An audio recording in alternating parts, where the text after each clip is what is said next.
This is the Fantasy Football Unlimited podcast with your host, Kevin Murray. Welcome to the Fantasy Football Unlimited podcast. On this episode, our guest is one of the most respected voices in fantasy football. He's a senior fantasy analyst at CBS Sports and co-host of the Fantasy Football Today podcast. It's the one and only Dave Richard. Welcome to the show, Dave. Kevin, it's awesome to be here. Thank you for having me. We are very close to the NFL draft as we sit here. Is it like, I think we're in single digits in terms of days until the NFL draft. Humongous moment every year for fantasy football managers. I'm sure you're looking forward to it just as much as I am. Oh, for sure. I mean, growing up, the NFL draft was a holiday to me. It was my favorite second favorite day of the year, second to Christmas. But the NFL draft has always been a huge part of my life. I love it more than anything because it's those stories. You know, it's the potential. It's like the spring training of football, where your team is going to get the right players and you're going to go all the way because of what happens at the NFL draft. So in the NFL, there's two things that a team can sell. They can sell on winning or they can sell on hope. Yeah. And on draft weekend, they're all selling on hope. Only one team can really sell on winning. This year it's Philadelphia. But usually it's the teams that are, like Tennessee is going to say, we've got our quarterback of the future, is assuming they take Cam Ward. I think they are. We come out and support the Titans. We've got the best quarterback in the draft, that type of thing. When they are able to sell on hope, that's, the best they can do if they're not winning teams. But those are the two things that teams sell on and draft weekend. That's why it's like the Super Bowl for all the teams that don't make the Super Bowl, because they're all selling hope and showing that there's upside and promise and potential and all those fancy words that really don't mean anything on draft weekend. Well, it's a beautiful time of year, and I'm excited to have you on here. Obviously, love talking prospects, but I really want to share your story with our listeners and viewers. For people that are unfamiliar with your work, I don't know how they would be, but what are your current roles with CBS? Head janitor, assistant lunch guy. No, you can insert a fact check there. I've been a fantasy football writer for CBS since 2005. So that tells me it's about 20 years because I'm good at simple math. And it's been an amazing ride. But something has changed this offseason, Kevin, and I haven't really talked about it that much on our podcast or anywhere else. I've been added to the NFL draft team on CBS Sports, not the fantasy team, not the dynasty team or anything like that, the NFL draft team, where I'm writing a lot of the prospect profiles that you'll read on CBS Sports. I'm diving into the film, I'm researching the players, and I'm really only focusing on players that are fantasy relevant. They don't want me looking into Abdul Carter, for example. They don't care what the fantasy guy has to say about Abdul Carter, but the quarterbacks, running backs, receivers, tight ends. I'm part of a team that's writing those profiles and coming up with rankings and doing all that fun stuff that was normally reserved for other draftniks on CBS Sports. So it's been a really fun and really challenging offseason doing that instead of getting ready for the fantasy season of 2025. I'll have time to do that after the draft, and that'll be kind of a crunch for me. But it's been a role change. It's been exciting. And obviously it's a big puzzle piece with fantasy football because the Cam Wards and Tyler Warrens and Ashton Genties of this draft class are going to matter for fantasy football managers moving forward. Well, what a thrill. Congrats on that honor. I love, when fantasy trailblazes into make the mainstream, and obviously you've done a great job with your role with CBS, but that is such a cool opportunity for you. Very thrilled for you on that. Now, obviously CBS has done a lot for fantasy over the years. What is it you believe made CBS such a go-to fantasy hub for people over the years? Well, you can start with the analysts being good at what they do. And I would imagine that the proof of that is in the longevity of who we've got and who contributes to our content. So Heath Cummings is one of our fantasy analysts. He is our most recent tenured analyst. He's been working at CBS for over 10 years now. He's our most recent tenure. Wow. All right. So he's been around a very long time. I beat Jamie Eisenberg by 1 year. So I've been working on the fantasy department for 1 year longer than Jamie Eisenberg. Adam Azer, who's the host of our podcast, and he definitely does a lot of great fantasy analysis on his own. He's been with the company since before 2010. I don't know exactly the year. He would be able to tell you. But we've been around for a long time, and the podcast has a good following. I know that there's people who've listened to the podcast and they go, these guys burned me in a fantasy league and they leave, but more people stay than go. And our numbers suggest that not only do they stay during the football season, they're with us during the off season. And I don't think they're listening to us because we're all funny and, we talk about our favorite, TV shows or anything like that. They're diehard fantasy football managers and they want to win their league. And we want to help them win their league. So we care about that kind of thing. Some fantasy analysts, they don't care about them. But, we answer questions on our show. We answer emails, tweets, etc. Like, we're there for them. And we like being available. And I think that's also part of the reason why our content is successful is because people know, hey, I've got a question. I can reach out to Fantasy Football Today to get an answer. I mean, my damn email address is in my X profile, Kevin. So people tell me, and I do my best to get back to people. I can't always do it. Definitely don't do it on Sundays during the football season, but I try. I want to be available. So we care about our audience. We want to see them win. We've been doing this for a long time, and we try and have fun doing it. And again, we're not going to sit and try and be the most entertaining show ever, but we're also not going to be the most boring show ever. And our shows, they might last 45 minutes, 55 minutes, 65 minutes. I'm long-winded, as you can tell, but it's usually a good time when we get together and talk fantasy and kind of come to some agreements and disagreements over what we think is going to happen in a given week, month, season, decade when it comes to fantasy football. The other part about our content is that it's free. So a lot of people, want to charge for fantasy analysis, and sometimes that analysis is very good. We do not. All of our content, all of our tentpole content from stardom, situm to Heath's player position analysis from week to week, my matchup data from week to week. It's all been free for the entirety of its existence, and it's not going to change. Well, you certainly have, obviously created quite a following over the years. Do you ever have fans that are too obsessed? For example, people like Joey Wright. Joey has actually become a contributing member of the fantasy industry. So he turned his obsession into a career. I'm thrilled for Joey. I had an interesting experience recently where I went to dinner with my wife, and she and I like to eat at the bar because we can watch a game at the bar. She thinks the service is faster at the bar. We sit down, and immediately as we sit down, the guy next to me says, "Hey, I know who you are, and I've met you at this restaurant before." And I don't mind. I don't mind when people kind of talk to me, but I kind of want to be left alone when I'm eating. And he was always kind of talking and then talking to his wife, and then he'd come back and talk to me and then talk to his wife. And my wife was like, when's this guy ever going to shut up? Because he's talking to my husband. I want to talk to my husband. Food is served. I'm starting to eat. For the record, I had a salad. And I'm starting to eat, and the guy starts telling me about his dog. And at some point, I'm like, well, how do I kind of let this guy know that, I'm trying to eat and spend some time with my wife and, don't need to hear about your dog. So there are some times where fans get maybe a little too excited. Still a great guy, still someone I would talk to again, just not while I'm eating. There are stories like that. I don't know how much time we've got and how far we're going to go with this, but I can tell you the most extreme experience, and I'll make it quick. I'm driving home from work one day.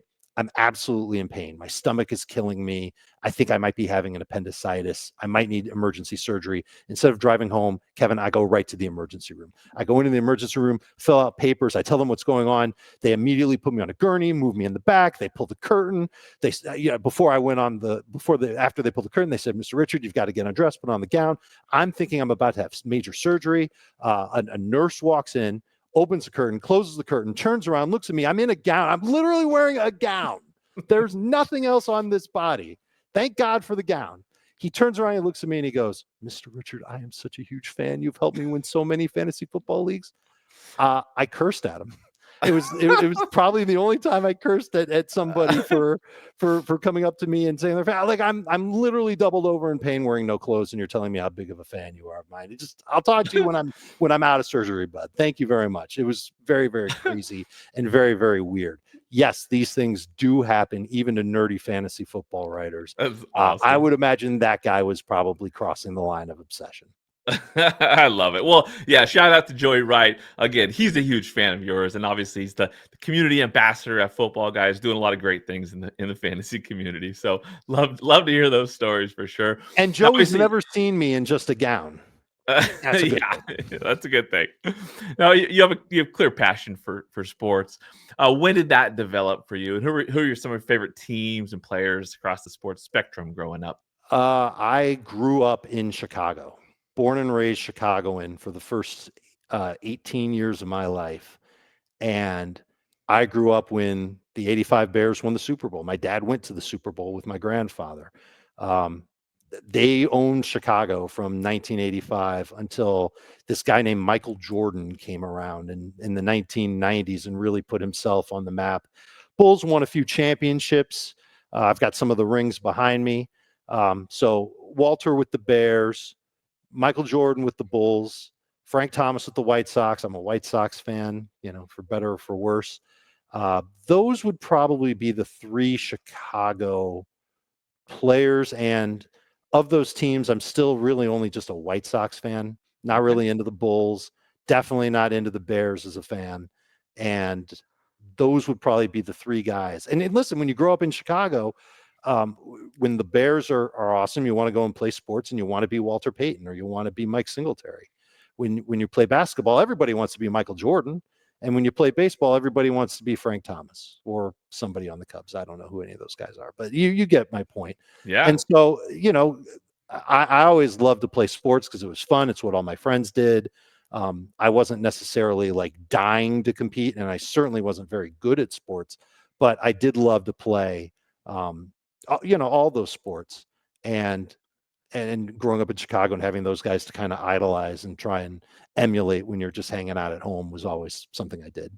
Well, I can appreciate that. As a Seattle fan, things were kind of bleak during that time, so I had to look nationally, and obviously the Bulls, Jordan was everything, in sports. 85 Bears was the first season that I was tracking football as a young kid.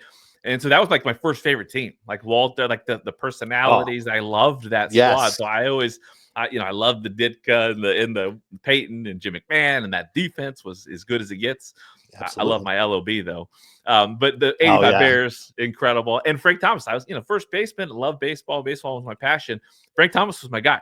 Griffey and Frank Thomas. Yeah, so Griffey was amazing. For sure. And Griffey and Frank kind of came up at the same time. Yeah. Into the major league. So where do you rank those elite Seattle defenses on the list of like all-time great defenses? I mean, I'm gonna say, easy say top 5, right? Because I would agree.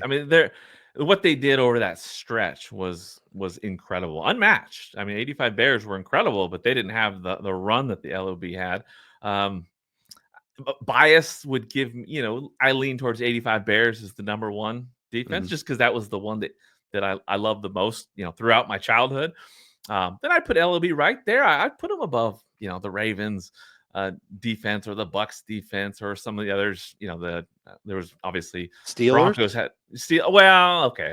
Yeah, I'll let my bias speak. I'll say 85 Bears, LOB, and then the Steelers of the late 70s. Yeah, How about that? LOB might be 4th or 5th for me. Okay, I love the 2000 Ravens, and don't tell anybody in Chicago this, but they might be better than the 85 Bears. Okay. So those are 1 and 2. I better say the Bears first. And some of those Steelers steel curtain defenses were just unforgiving, just absolutely dominant in the 70s.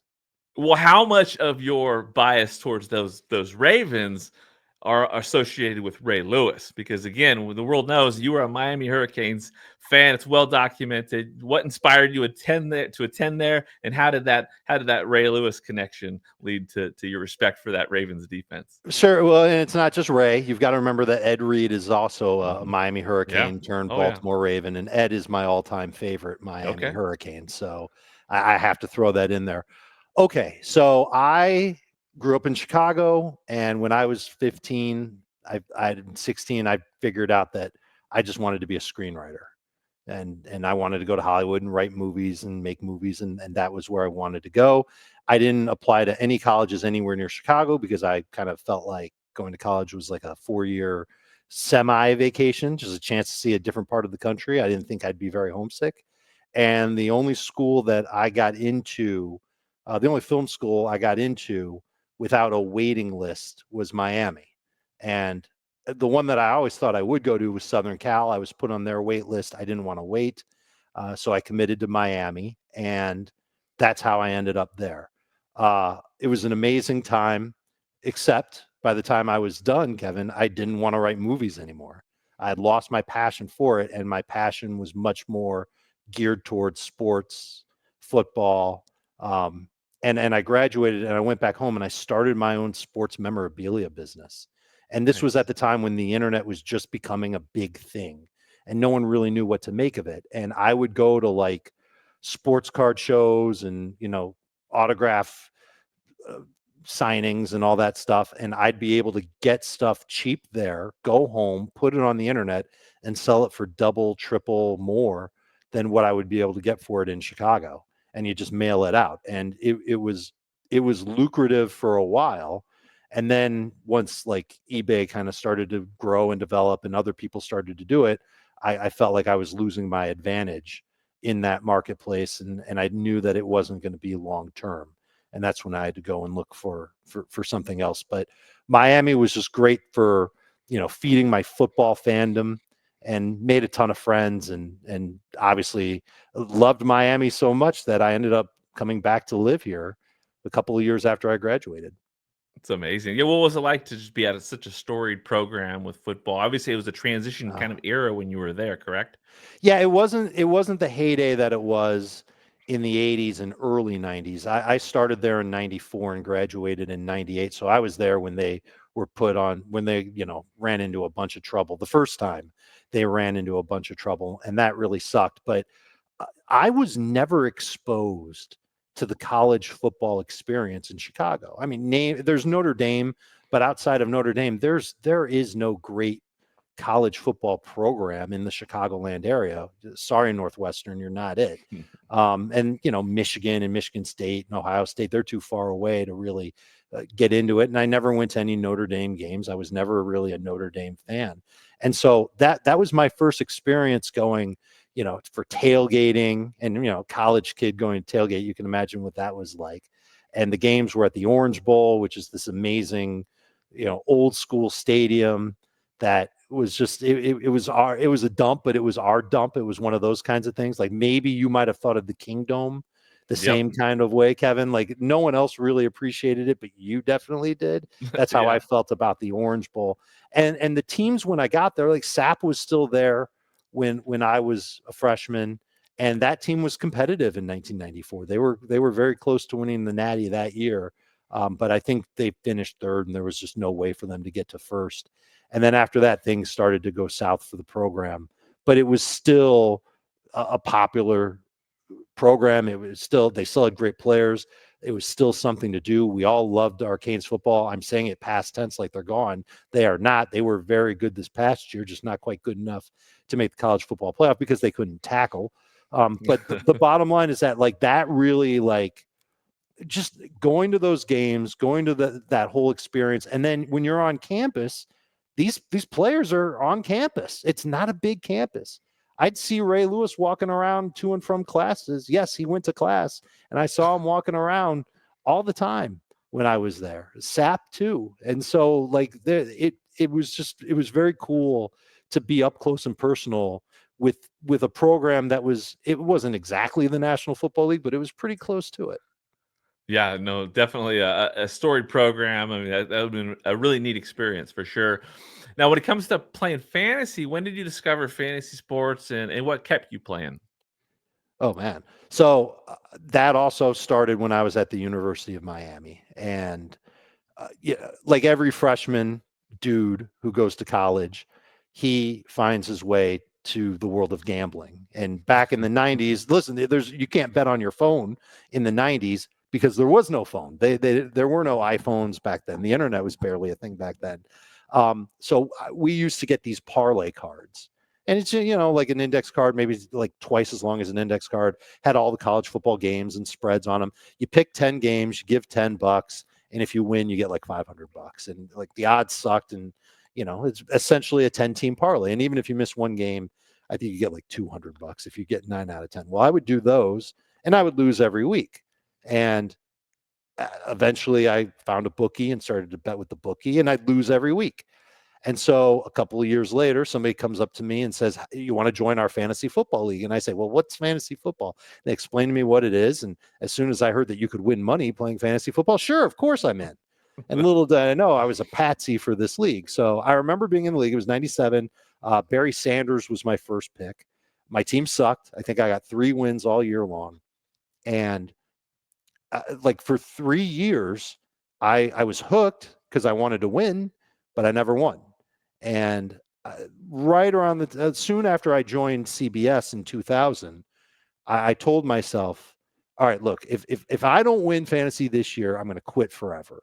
But what I'm going to do is spend the entire offseason tracking every move, trying to figure out why the move was made, getting, quotes from the coaches to learn what they liked about a player or didn't like about a player.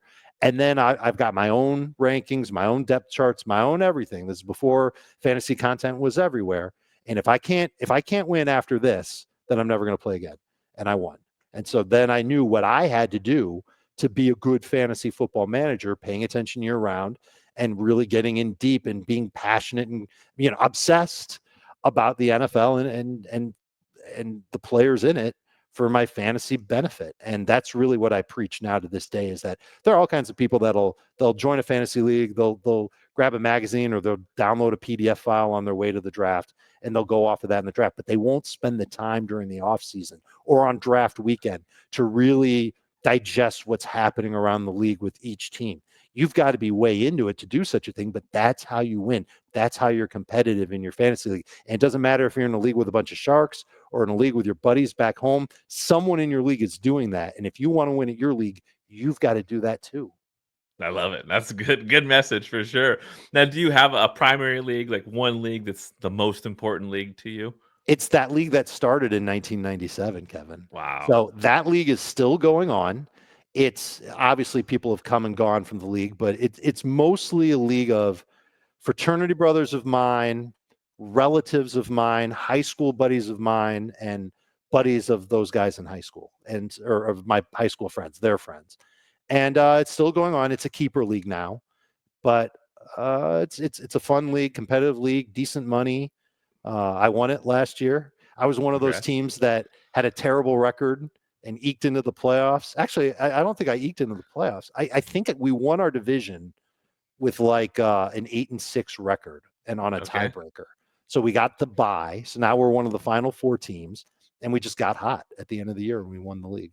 So isn't that how it always is? Like the team that's the 1 seed and they're always like dominant. They always fizzle in the fantasy playoffs. And the team that really like they barely belong in, they're the team that goes on and wins. So that's the league that I would call that my home league. And I've been playing in it in some form or fashion since 97. It's a long time. That's incredible. Yeah. How about CBS leagues? I'm sure you're in a lot of those. How competitive are those? And who's your biggest rival in your fantasy leagues? I got to pick one rival.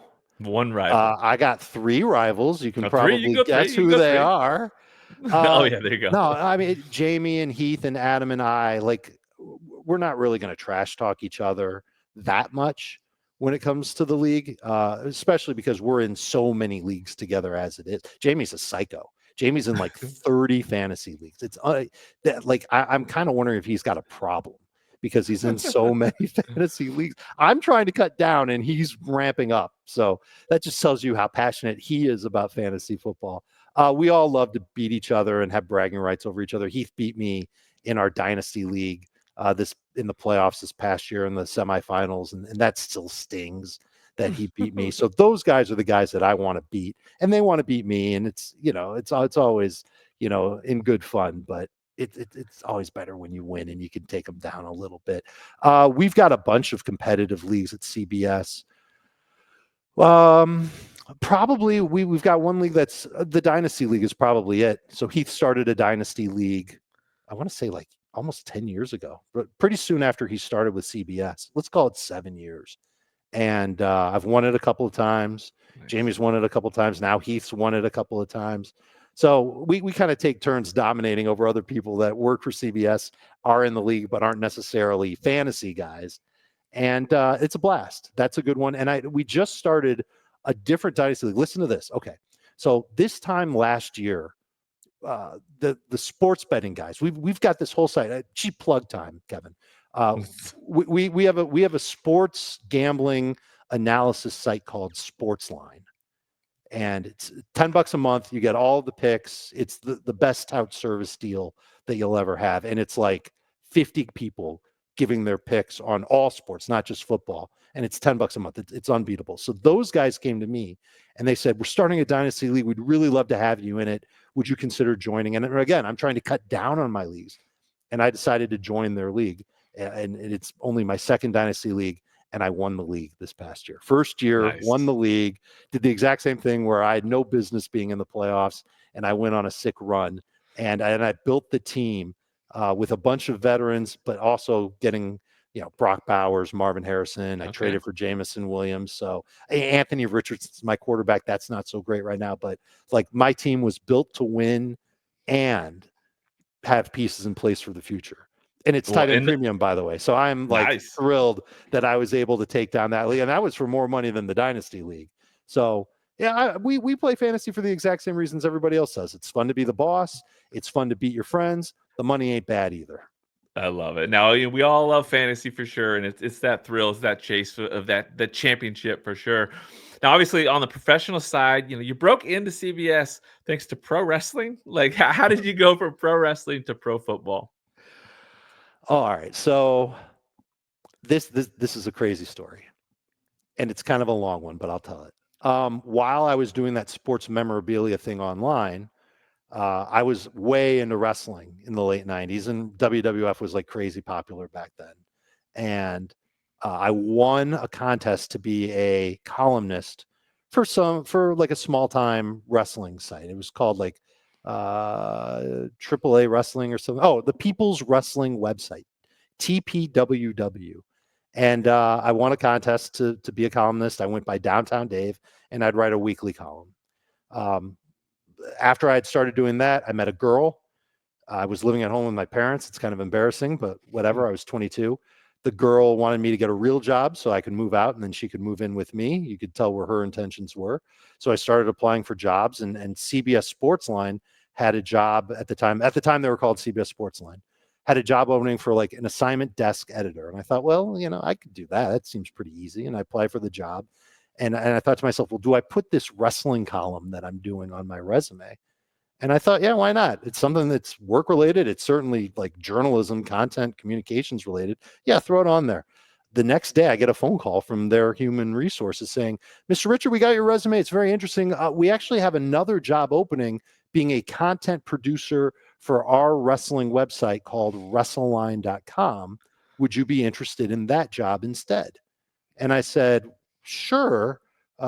Is that a better job than the assignment desk editor? And the HR lady said, by many, many thousands of dollars. So I got an interview, flew down to Fort Lauderdale. Some of the people that I talked to on that interview still work for CBS to this day, and I got the job. And so my foot in the door with CBS Sports was through WrestleLine.com.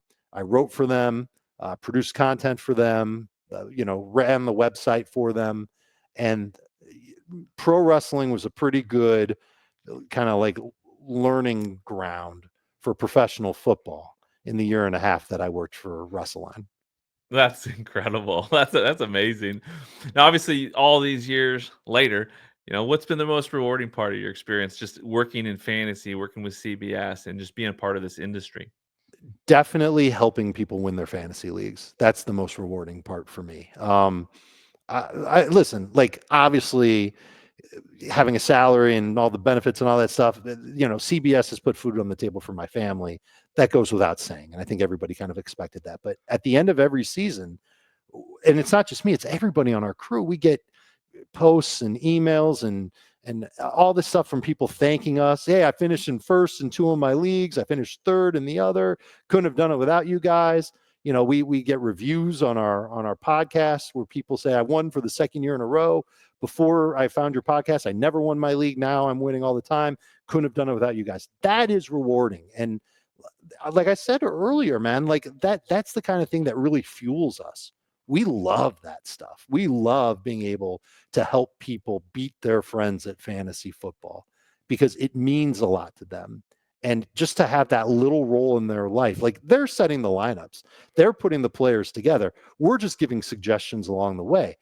But even if one of those suggestions really helps, like it means everything to us that we're able to do that. And to me, that's part of to me, that's everything. Like I love that part of my job and helping people feel good about their fantasy teams. Well, you gotta love the fantasy sports community. It's a passionate group, and how much has the community meant to you over the years? Oh, it's huge. We'd be nothing without them. Just think about it. We're not doing a job that's meant to help like executives at CBS or, working in a service industry where, well, I guess the service industry, you're helping customers and stuff like that. Like we're obviously helping, not that they're customers, the podcast is free, the content is free, but we're helping these people with their fantasy leagues. And without the community, even when they're, telling me they're big fans when I'm eating dinner or in the emergency room, like they're obviously crucial to what we do. And if we were doing things wrong, we wouldn't have a community caring about what we have to say. So that goes hand in hand with what I talked about before. Like it means everything to us. And I should also say that obviously in a fantasy football, listen, one person wins a fantasy league every year. So there's 9 people, 11 people, 13 people in every league that don't win. It's kind of like the Super Bowl. And we never hear from those people. They never write us and say, hey, I came in 5th place. Thanks for your help. Can't wait for next year. Like we don't get that, but we know they're out there and we also work for them. And we want to help them bounce back and go from last place to first place. We don't want our listeners having to do the 24-hour Waffle House challenge. Well, obviously, it's been an incredible career helping people in the fantasy community. But when it comes to the industry, a lot of people don't know that there's a Hall of Fame for fantasy sports. You're on the selection committee. What's that process like for you? Challenging. It's very challenging. So, like, first of all, when I tell people that there's a fantasy sports writers Hall of Fame, they're like, "What? Are you serious?" Like, they already think it's a joke that I'm a fantasy analyst and that it's a real job. And now there's a Hall of Fame for it. But there is, and it's just a way to acknowledge the people who have done something amazing to help people in fantasy. And I think there's 6 of us on this committee, and every year we get together toward the end of the season to evaluate people in our industry who are deserving to be in the hall. And what does that mean? What does it mean to be deserving? Usually it means they've contributed something significant to the fantasy community over the course of 10 plus years in fantasy football. So there are so many people that are deserving who have been writing about content year after year, who come up with new and unique ways to convey their thoughts on the NFL for fantasy. These are people who give back to their communities. They give back maybe nationally to a charity of some sort. They win competitive fantasy football leagues. They innovate in the fantasy space. When they kind of check off all those boxes, that's when they really get attention into the FSWA Hall of Fame. This past year, Mike Clay got in. And Mike is someone that we've talked about, Kevin, as just an amazing analyst. And you think about Mike, he grew from working on smaller sites to Pro Football Focus to getting recognized as someone who can make a difference for ESPN. And now he's one of the lead guys on ESPN. His projections have been a staple in the fantasy landscape for well over 10 years. And he continues to innovate and inform and entertain people while also dominating expert leagues and and doing things in his community. And he was one of the people that we recognized as being somebody worthy of the Fantasy Hall of Fame. And every year we've got to go to, Zoom meetings with people who are on the committee and make cases for other guys who are deserving of being in the Hall of Fame. And we have very limited spots. We don't want everybody to get in every year. And there's very selective voting, and really only like one or two people get in every year. And eventually people who aren't in the Hall of Fame are going to get in, but they all want to get in as soon as they possibly can. And I've been on that end of it too, where I had to wait like 10 years to get into the Hall of Fame. And then when it finally happens, it's pretty cool when it does.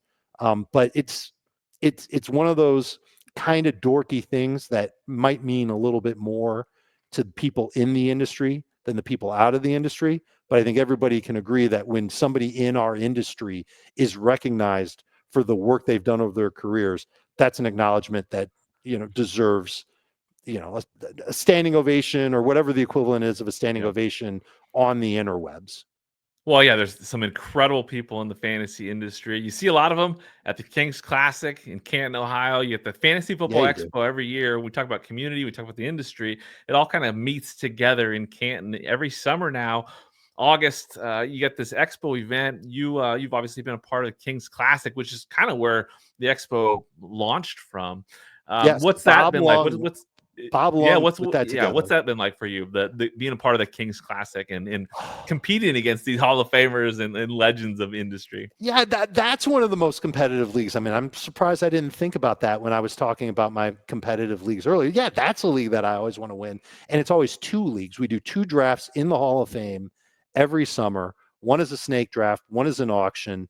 And it's, I'm the guy representing CBS, so I better be, bringing my A game every single one of those drafts. And they're tough to win, man. It's 14-team leagues, tough rules, deep benches. You suffer too many injuries and you're toast. It's just one of those things. Let's put it this way. I think we've been playing for like 6 years. We've been doing Kings Classic, maybe 7 years. And I've won one league. And a lot of people have been in there and they've never won a league. And there's relegation and there's all kinds of stuff that like is tough. It's a tough league. But getting together in Canton and having people, not only like writers and creative people in the fantasy industry, but also fans in the fantasy community, people that love and care about fantasy football, all converging at the Hall of Fame every August. It's awesome. It's really, really something that I hold dear to my heart. I love going every year. Bob Long has been the guy that's really put it together and kept it afloat. And it's something that's truly special. And I really wish that more people would come to the Kings Classic drafts and just watch the drafts, go to the Fantasy Expo after the drafts. That's usually the day after, if I'm not mistaken, and just kind of take it all in, meet other fantasy fans. If you can live anywhere in the world and go to Canton, Ohio, it's an hour's drive from Cleveland. But if you're especially in the Midwest and you're willing to take that drive to Canton, you should do it if you love fantasy football, because it's a great experience to kind of see everybody that you know. Everybody's very approachable. And as an added bonus, you get to hang out at the Hall of Fame, which is really just one of the coolest places on earth. For sure. And it's so entertaining. I got to run that draft board for you guys a couple years ago, and especially the auction draft. I mean, if you want entertainment, just get in that room, because it's hilarious, it's intense, it's fun. It's for sure. Yeah. For sure. Now, obviously, a lot of people that go to the expo are content creators. Obviously, they want to, attract more consumers as well. A lot of content creators are there, trying to make it in the industry. Do you have any advice for people that do want to get more involved in fantasy football content creation? Yes. The number one thing you have to do, and this is easy for me to say, but it's really difficult to do, is find your hook. Find something that's different than what anybody else is doing. What it took for me to realize that was creating the trade chart. And that was almost 15 years ago when I invented the trade chart. And now there are trade charts all over the place. I think it's amazing. It's just a great resource for people to lean on for their fantasy football trades. And it actually like creates trade discussion in leagues. It makes people less afraid to make trades. But I had to come up with that. And that was part of my hook as a fantasy analyst. Is now I'm the trade guy, and here's something that I put out every Tuesday during the football season to help people make fair trades in their leagues. Commissioners use it. It's been a blessing to have done that. But if you're creating content, you've got to do something different that nobody else is doing. And as long as you do that, and it doesn't have to be necessarily content related, it could be the way you present the content. It could be how you present yourself. As long as you're doing something that's different and something that's appealing, don't be the fantasy football booger guy where you pick your nose after every, like that's gross. Like no one wants to watch something gross, but people would definitely want to watch something that's innovative and interesting and different. That's the key. You've got to be different. And as long as you're doing something different, then you've got a shot to make it and turn it into a career in fantasy football. Joey Wright's a great example of that. And we've talked about him earlier on this Q&A. But Joey created like this very funny series of videos where he would be doing something, but talking fantasy football while he's doing it. So like he'd pretend to be an explorer and he'd go to the local zoo or the local, forest preserve, and he'd walk around and, he'd point out bugs. And then he'd say, something that's bugging me is Marquez Colson has been terrible in 3 straight weeks. I think it's going to be 4 in a row. Like it just very silly stuff. It's almost like he's a filmmaker. Yeah. But it was so different than what everybody else was doing. And that's how he got his foot in the door. And now Joey has embraced this wacky side of his personality, which I think he's pretty much had his whole life. And it's turning him into one of the great content creators at Football Guys. And so that was his hook.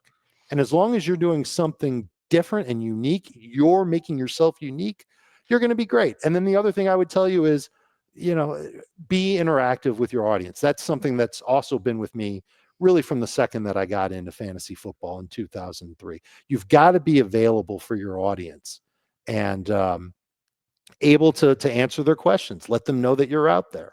Let them email you. You answer questions on X or on Blue Sky or wherever, on YouTube comments. Man, sometimes I'm in YouTube comments for our shows answering people's questions. As long as you make yourself available and have, friendly conversation, you're endearing yourself to your audience. You're proving to them that you care about them, and they'll stick around, especially if your advice is good. That's great advice for sure. Let's switch gears. Let's talk about football. Football obviously brings us together. Let's talk about the draft that's coming up. Can you give me a player that you love for fantasy, a player that you don't love for fantasy, and a sleeper at each of the relevant positions ahead of the draft? Players that are in the draft? Yeah. Okay. So like you don't want guys that have been in the NFL. No. Sure. Well, I mean, the guy I love at running back is Ashton Genty. Okay. That dude's pretty amazing. I think that Quinshon Judkins, like, I don't know how much of a sleeper he is, so that's kind of a lame answer. But I would say that he's somebody who I think he could end up being the second best running back for fantasy in this draft class. I'm really a big fan of his talent, and he's been playing well and running well for 3 years, 2 different programs, just like a really, really good player and high character guy as well. And then the one that I'd probably be nervous about at running back and might not draft to any of my teams is Johnson from Iowa. Just I'm not sure if he can be more than like a 2-down back in the NFL. He's really going to need a great landing spot for him to be a good stat producer. So those would be the 3 at running back. At wide receiver, if we're counting Travis Hunter, he would be the one that I would love the most at wide receiver. If we're not counting him, then I think it's Tet McMillan. But I can really the guy that there's 2 guys I love. There's 3 guys I love as sleepers. Both of the Iowa State receivers, Jaden Higgins, Jalen Knoll, and then Jack Besh from TCU. I got to see all 3 of these guys up close at the Senior Bowl, and I think all 3 of them can play, and they're all kind of different from each other. Higgins especially, the dude's 6'4". He's got Velcro hands. I think he can end up being a good route runner. He's just not a burner. If he was a burner, he'd be a first-round pick. But we've seen plenty of NFL receivers play great and dominate without necessarily having like sub 4.4 speed. So I'll call him my sleeper, but I like Noel and Besh a lot too. And then a receiver that I'm not like crazy about. I'm not crazy about Luther Burden. I know that he's very athletic, but I'm worried that he could be pigeonholed into a role that might not necessarily mean a ton of targets for him. I don't know if he's ever going to be a team's number one type of wide receiver. Might have a couple of seasons where he is, but not necessarily be that alpha on a team. Quarterback's kind of lame. Cam Ward's the best one from the U. I think he's the one that's got the best shot to be fantasy relevant from this class. I am not a big Shadur Sanders guy. I actually like Jackson Dart better, and I might even like Jalen Milroe better than Shadur Sanders. Milroe definitely more of a project because his accuracy, especially like short intermediate passes, like how could that be so bad? But his deep ball is so good. I don't know how that happens, but I think he could end up being amazing for fantasy. Whereas I think Shadur could be kind of a bust for fantasy, especially if he goes to New Orleans. That could be a real tough fit. And then a sleeper at quarterback. I like Tyler Shuck, but I don't know if he's ever really going to get a chance to be like a starter for a long period of time. I don't know if any of the other quarterbacks are. Maybe I'll say Milroe is a sleeper. Kyle McCord's okay. But those are probably the quarterbacks that I would talk about. Not that I'm like targeting. I'll target Milroe in Dynasty, but I'm not going to target Shuck or McCord. And obviously it depends on where they land. That goes without saying. And then tight end, Warren is the best tight end. Loveland is right behind him. Arroyo is a good sleeper. I think Ferguson from Oregon is a good sleeper as well. I'm not feeling Fannin from Bowling Green. I think he might be one that's a little bit overrated at tight end. Well, we'll see what happens. Obviously, landing spot matters. There's a lot of fantasy content, sports content, football content that's coming after the draft because we'll find out where these players get. Draft capital matters, landing spot matters. So lots of football ahead. But before we get out of here, let's dive through some rapid fire questions. I'll just throw out some questions. Let me know what first comes to mind. Okay. We'll fly through this. What do you enjoy most about what you're doing in the industry right now? Oh, the draft coverage is absolutely something that I love. And that's going to bleed into the regular season. I'm going to end up watching more film than, I try to watch every game as much as I can. But now I'm probably going to be tasked with definitely watching every game during the football season. So that's going to be challenging, but it's going to be fun. So exciting. Mm-hmm. What's the worst loss you've experienced as a sports fan? Oh, no. Oh, man. Okay. The only game that's made me cry is the 2003 Fiesta Bowl between Miami and Ohio State. Everybody that's watching who's an Ohio State fan, you'll love this. And everybody who's a Miami fan will sympathize with me. So the Canes are winning late in the fourth quarter. They get called for a really ticky-tack pass interference penalty in the end zone against the Buckeyes. Those Big 12 refs, I think that's what they were. Next thing you know, the Buckeyes tie the game. They go into overtime. Game's still tied. Go into double overtime. Ohio State wins. Canes lose out on their national championship. What would be their sixth national championship, and basically establish those teams, with Ken Dorsey, Andre Johnson, Frank Gore, Vilma, Will Fork, et cetera. The list goes on, as a dynasty in college football.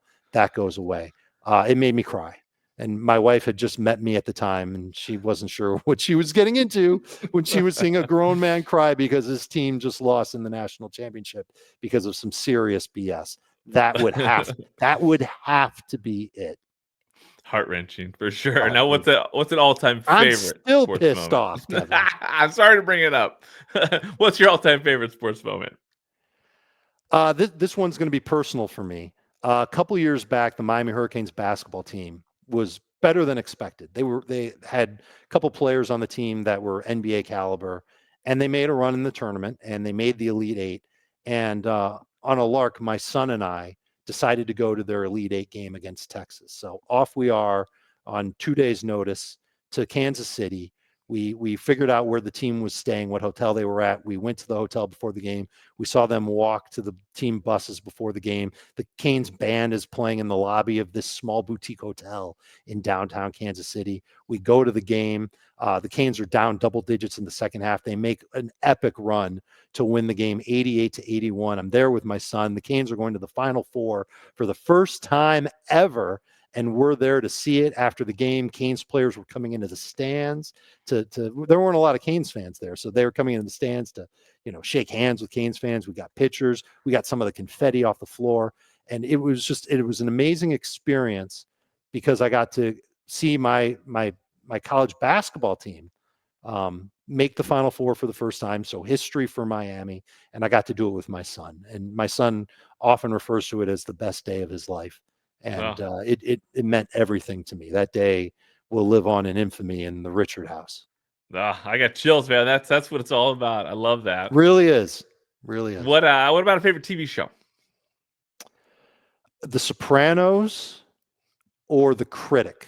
Have you heard of The Critic? I've not heard of The Critic. No. The Critic was not really a spin-off of The Simpsons, but when The Simpsons were popular, Fox was trying to, make another funny cartoon sitcom. And The Critic is what they came up with, where John Lovitz was the lead voice of Jay Sherman, who was a movie critic in New York City. And it just one of the silliest, funniest cartoon shows that was out at the time. Absolutely loved The Critic, and obviously very different from The Simpsons, and certainly didn't last as long as The Simpsons. But those two shows are shows that I really enjoy. Great. Now, how about a favorite movie and a favorite sports movie? Favorite movie and a favorite sports movie. I probably saw Billy Madison more than any other movie while I was in college. College kid. Yeah. Adam Sandler's funny. Like, it's on every day on our VCR. Yeah. Yeah, I'm old, dude. And then sports movie, I love Major League, the original Major League. That's awesome movie. Awesome. Fun. For sure. Right. Yeah. And it's common. A lot of people say that it's their favorite, but it was great. Great story behind it, even though it was the Indians. So good. Now, what was your favorite part of growing up in Chicago? My favorite part of growing up in Chicago? Definitely not the snow. I would say that it might have been just like growing up in the era of Jordan was really special, because a lot of people are fans of Michael Jordan, but they might have only been able to see him play once in person. I got to see him play a bunch in person, and he would do something spectacular every single game. And I saw him in Chicago when the Bulls would play the Heat in Miami. When I was at Miami, I'd go to those games. I saw him in Orlando. I saw him in Houston. No question that Chicago became Jordan's town in the 90s. And that was something that was highly influential, like I said. And that was back when Chicago was a great sports town. Yeah. And Michael really made it that way because the baseball teams weren't winning, and the Bears weren't winning, and the Blackhawks weren't winning. So I think I would lean toward that as like really my favorite part about being in Chicago. The food is great and the people are great. I love Chicagoans, and we're all cut from the same kind of cloth. But that having Michael Jordan representing Chicago was very, very special. It's a great answer. Now, what's the best part of living in South Florida? Well, definitely, probably not having any snow. Can you tell that I'm done with that? That's definitely a part of it. There's a ton of culture down here. It's a big melting pot, kind of like the way New York City is. Miami's the same way. You can go to South Beach and have a completely different experience than you would in downtown Miami. And that's a different experience than what you'd get in Fort Lauderdale. And that's a different experience than what you'd get in Delray Beach. There's something for everyone. The beaches are great. The weather's outstanding. That I would probably say that those are the things that make South Florida truly special. Well, when you're living in paradise, do you even go on vacations? Do you have an all-time favorite vacation you've been on? Yes, I go on vacation. My wife and I go to Las Vegas every summer. That's my last trip before training camp starts. is going out there to just chill and have a good time and, go on some adventures out there. But we've been to Paris. That was a really good vacation. New York City is always a great time. For our 10-year anniversary, we went to California and, started in San Francisco and worked our way down to LA. That was a good time. Paris was really a good time. If you've ever, I don't know if you've ever been to Paris or No. if you're thinking about it, it's different, obviously, completely different country, but there's a lot of interesting things to see and do out there. Maybe my favorite part about it was taking a day trip to the Normandy beaches from World War II history, and oh my God, like amazing experience. That might be the last time I cried, was going to, the cemetery out there, the National Cemetery, and hearing them play taps at the end of the day and fold up the flag and all that. Like, just a must do as an American citizen to go out to Normandy and to witness that part of world history up close and personal. I can imagine. Now, do you have a travel like bucket list destination? I want to go back to Europe without a return ticket. Okay. So I want to. We'll start in London, and until we're done with London, we'll go to Dublin. Maybe we'll go to Iceland. Hang out in Paris again. Go to Germany. Definitely go to Italy. Go to Greece, and then who the hell knows where we go from there? Do we go to Amsterdam? Kind of see it all and not spend a week or 10 days, but maybe like a month and a half, just going around Europe, checking it out, not necessarily having a plan on when we're definitely leaving and definitely coming home. It's something that I probably should have done when I was a lot younger, but whenever I get the chance to do it, it'll probably be, I'll probably be really old when I do it, but I want to do it. All right. Well, when it comes to food, is Chicago style pizza, is that the best pizza? What's your opinion on pizza, and what's the best spot in Chicago for pizza? Okay, so it depends on what type of pizza you're looking for. Okay. I will say that there is no such thing as the best pizza, like overall. Like, New York style pizza is great. Chicago style pizza is great. Detroit style pizza is great. They're all different. They've all got their own, kind of flair to it. It's kind of like being a writer in fantasy football. They've all got their unique kind of twist to it. But in Chicago, they've got thin crust pizza. They call it actually you shouldn't call it tavern style pizza, but it's basically thin crust pizza cut into squares. Okay. My favorite place is a place called Aurelio's, which is more of like a suburban Chicagoland chain, but it's a very unique taste. They've got sweet sauce instead of your typical tomato sauce. They've got a unique blend of cheeses, but I grew up on it, so maybe that's why I love it as much as I do. But to me, it's fantastic. Aurelio's for thin crust, and then the thicker, more stuffed type of pizza that's more of a casserole than it is a pizza. Yeah. Giordano's is my favorite for that, and that's another chain and that started small in Chicagoland and grew a little bit larger. But they're generally good no matter which one you go to. But man, like, one or two slices of that and you might be seeing your cardiologist. I mean, that is some seriously greasy stuff. Heavy stuff. I love that. Chicago's known for a lot of great food, beef sandwiches, obviously, like any type of steak. It's a gre't culinary town, and you could go to Chicago on vacation and do nothing but eat.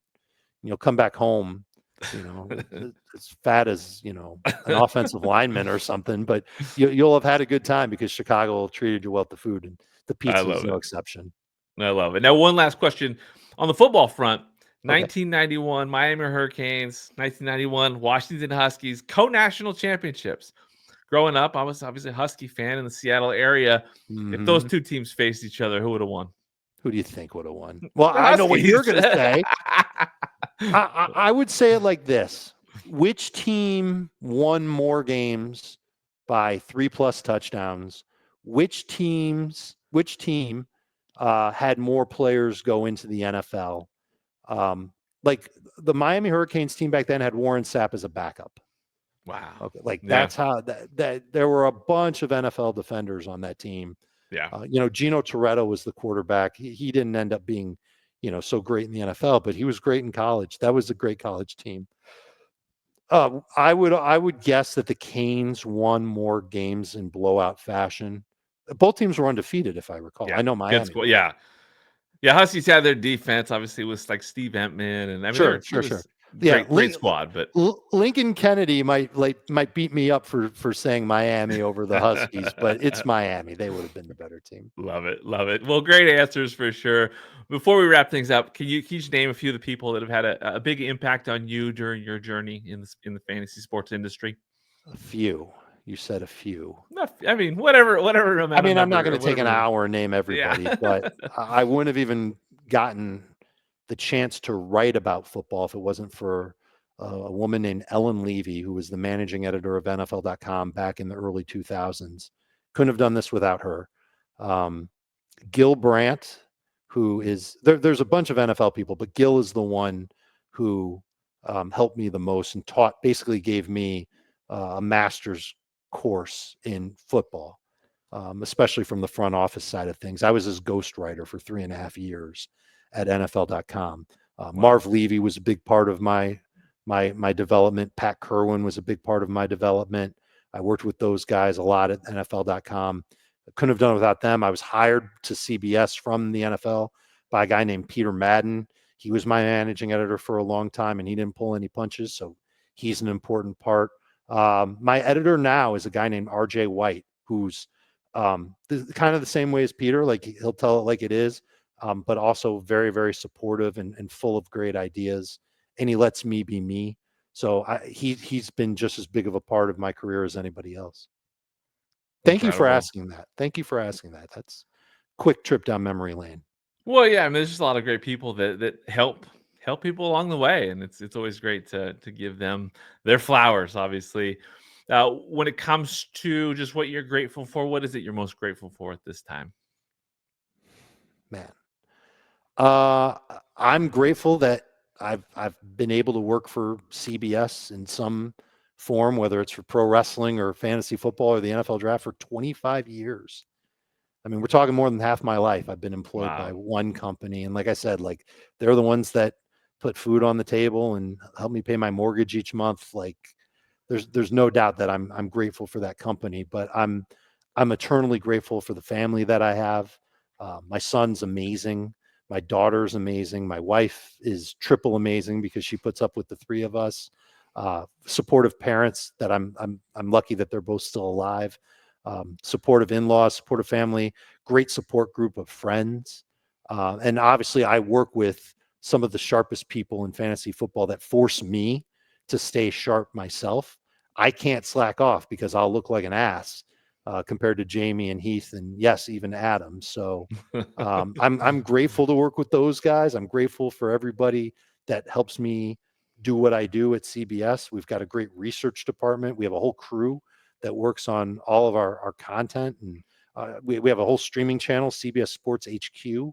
And so when we go on that, it's not like somebody flicks a switch and we're streaming on the internet, where it takes dozens of people to make that work. And I'm grateful that they're all a part. I'm just really, I feel really lucky to have gotten to where I'm at, because it all started from writing a goofy wrestling column way back in the day for nothing. And, someone fortuitously finding my resume and saying, this guy's going to be good for this job. And that was the foot in the door.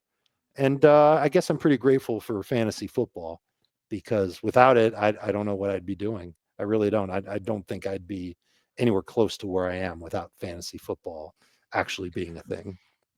Well, I love it. Great stuff, Dave. It was an honor to have you on this show. Can you share with the listeners and viewers where to find you? CBSSports.com is where I've been hacking away at the 2025 NFL draft. Would love it if people would read the draft profiles I've written. And if they disagree with anything that I say, reach out to me. Tell me it's okay. And, we can have a conversation about it. Maybe you think I'm crazy for not loving Shedeur Sanders. You can read my opinion on why I don't think Shedeur is going to be a great quarterback, or why I'm more nervous about him. He could easily be a great quarterback, but I'm nervous about him. And same thing for fantasy content year round. If you love podcasts or if you love YouTube, you can find Fantasy Football Today on both of those platforms. Literally just search for Fantasy Football Today and it will come up, and you will be a better fantasy football manager for it.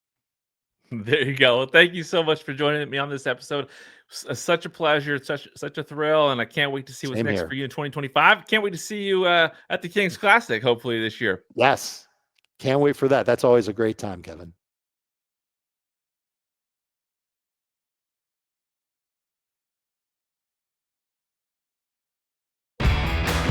Thank you for listening to the Fantasy Football Unlimited podcast. Until next time, be sure to follow and subscribe to all of FFU's social media accounts for daily content.